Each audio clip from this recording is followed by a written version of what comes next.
खेसारी लाल यादव का होली के अवसर पर एक नया देसी गाना रिलीज़ होने वाला है। बताया जा रहा है कि 5 तारीख के बाद ये गाना शुरू हो जाएगा शूटिंग होना। और खेसारी लाल यादव इस गाने में काफ़ी ज़्यादा आधुनिक चीज़ों का इस्तेमाल नहीं किया गया है, बल्कि इसे देसी तौर तरीके पर ही बनाया जाएगा। बताया जा रहा है कि चोली लहंगा छोड़कर इसे देसी परंपरा के अंतर्गत इस गाने को बनाया जाएगा।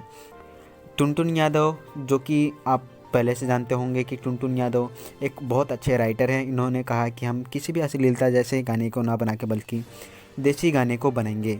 और इनके कंपनी के द्वारा ही इस गाने को कमबैक किया गया है, यानी कि टुनटुन यादव इस गाने के राइटर होंगे। और आप लोग टुनटुन यादव को तो जानते ही हैं, क्योंकि टुनटुन यादव पहले से भी भोजपुरी इंडस्ट्री में काफ़ी ज़्यादा छाए हुए हैं। और देखना ये है कि ये गाना कितना ज़्यादा बेहतरीन काम करेगा और लोगों को कितना पसंद आएगा।